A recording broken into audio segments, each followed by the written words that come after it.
This is the Defcon warning system. Alert status for 1 p.m., Tuesday, December 1st, 2011. Condition green, Defcon 5. Condition green, Defcon 5. Condition green, Defcon 5. There are currently no imminent nuclear threats against the United States at this time.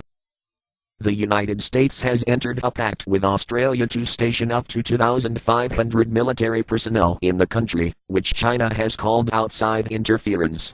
Meanwhile, the U.S. Office of the National Counterintelligence Executive reports that China's cyberespionage is growing and that China continues to advance in space technology, docking to more satellites.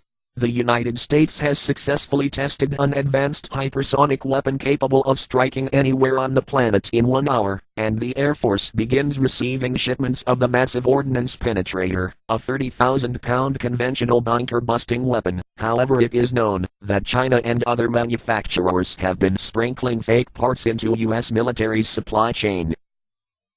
The United States has announced that it will no longer comply with the Treaty on Conventional Armed Forces in Europe, citing that Moscow has stopped complying back in 2007.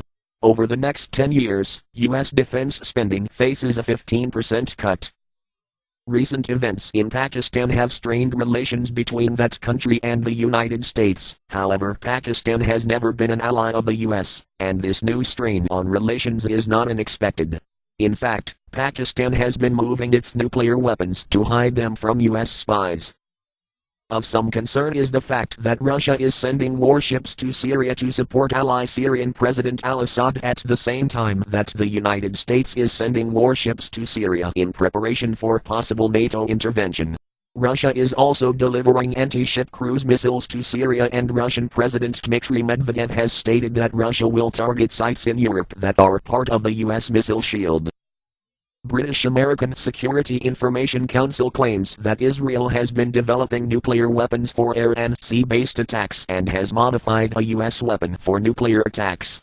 It is reported that the Israeli parliament is no longer divided on the necessity of military action against Iran, while the United States has, through backdoor channels, given Israel a green light for attack. For itself, the United States plans to provide bunker-busting bombs to the UAE in an effort to contain Iran. China continues to provide advanced missiles and other weapons to Iran despite promises not to, including building an entire missile plant in Iran last year to produce the Nasr-1 anti-ship cruise missile. Iran is to sign a contract with Russia for more nuclear plants as well as 2 fully equipped nuclear labs for BN 600 reactors, which is to produce enriched uranium for military use. The International Atomic Energy Agency reports that Iran has continued its nuclear program, including attempting to miniaturize a Pakistani nuclear weapon design to fit on its ballistic missiles and other activities that are, quote, specific to nuclear weapons, end quote.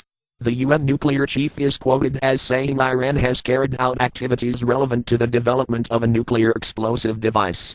Iran is also seeking material for re-entry ballistic vehicles, while working on its own missile defense system.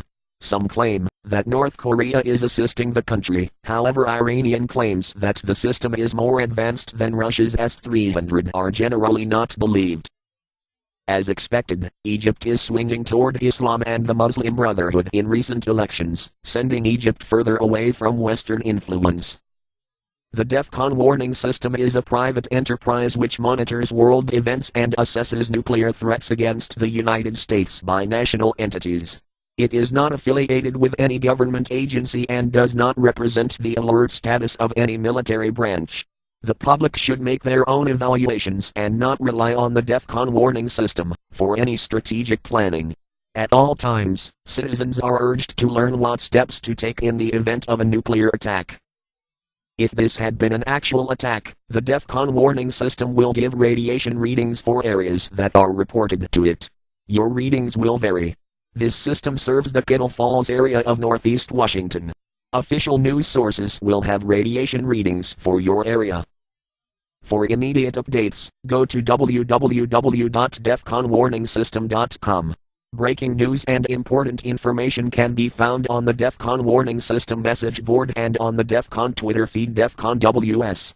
You may also subscribe to the YouTube channel Defcon Warning System. Note that Twitter and YouTube updates may be subject to delays. The next scheduled update is 1 p.m. Pacific Time, January 1st, 2012. Additional updates will be made as the situation warrants, with more frequent updates at higher alert levels. This concludes this broadcast of the Defcon Warning System.